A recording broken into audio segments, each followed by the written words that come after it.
You wake up one morning, stare into the mirror, and realize you don't recognize the person staring back. Not because your face has changed, not because of a new haircut or a fresh scar, but because something inside you whispers, "This isn't me." Your name echoes like a stranger's. Your job feels like a costume. The city you live in, just walls, noise, and routines. Even your friends, good people maybe, but they don't really know you. Not the real you. Maybe they never did. And in that exact moment, between the coffee brewing and the train arriving, a terrifying and electrifying question flickers through your mind. What if you could disappear? Not vanish in a puff of smoke, not fake your death or run from the law, but dissolve who you were and become something else. A transformation, not of looks, but of identity, of soul, of self. But here's the paradox. To truly become someone new, you must first become no one. You must walk into the silence, the in-between space, the emptiness where your old self dies, not with a scream, but with a sigh. And that's terrifying, isn't it? Because we're taught to build, to accumulate, to define ourselves by jobs, friends, titles, even traumas. But what if the key to freedom isn't adding more, but shedding it all? There are people who've done it, not fugitives, not monks in caves. Ordinary people who quietly erased the scripts written for them and rewrote their own. The kind of person who shows up in a new city with no luggage, no social media, no baggage, just a new name and a calm, piercing smile that says, "I am no longer who I was, and I'm finally free." This is not fiction. This is a path, a method, a philosophy. But to walk it, you must ask yourself, who would you be if no one remembered your name? Who are you when no one is watching? What are you once the roles are gone? This is the art of disappearing and the science of becoming. And if you're still here, if that mirror moment hit a nerve, you're already halfway gone. Your identity, the one you carry like a passport, the one stitched into your daily thoughts, is not a fixed truth.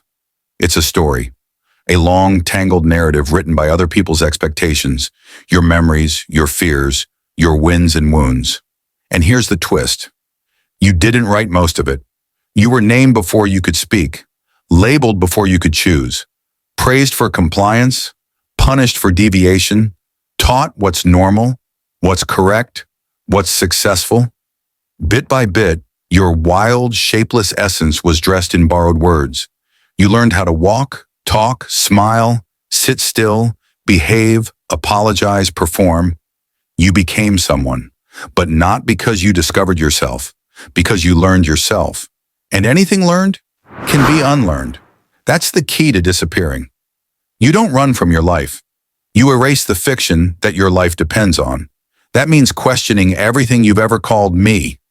Your job title, a mask, your tastes, conditioned, your habits, inherited, your fears, taught, even your dreams. Are they truly yours, or do they echo your parents, your culture, your timeline? We are all layered in social camouflage. We play roles so long we forget we're acting. But deep down, buried beneath 1,000 lines of code, is the raw version of you, the part untouched by opinion, the part that doesn't care if it fits in. You've felt it before, in moments of solitude, in crisis, in creation, in freedom.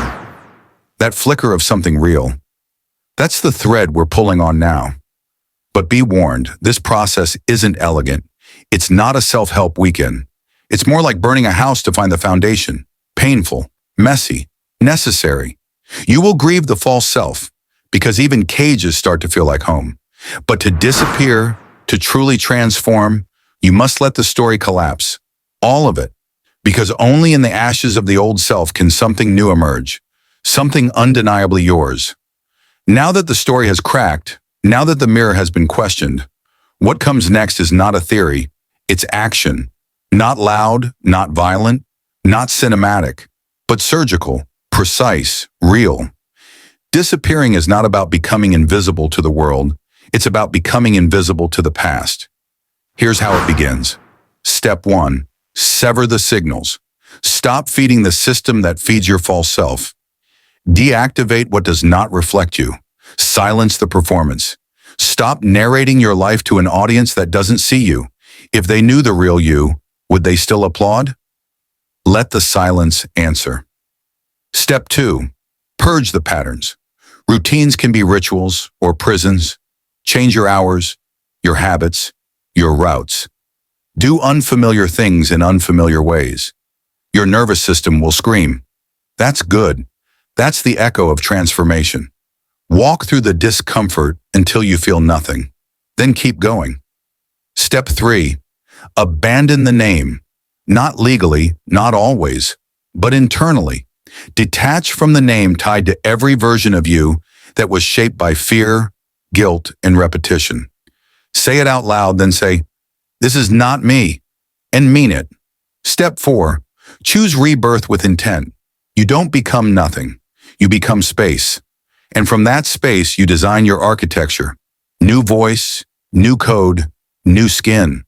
Ask yourself, if I had never been told who I was, who would I become? Write that answer down. Not for show, for you. Make it your map. Because here's the final truth. Transformation isn't magic. It's memory loss of the things that never served you. It's reclaiming your original nature before the world branded it out of you. To disappear is not to quit. It is to begin again, consciously. You'll know it's working when people say, "You've changed. You're different. I don't recognize you anymore." Good. You're not supposed to be recognizable. You are supposed to be free. Let the old self rot. Let the mask melt. Walk into the wild unknown. You are not vanishing. You are emerging.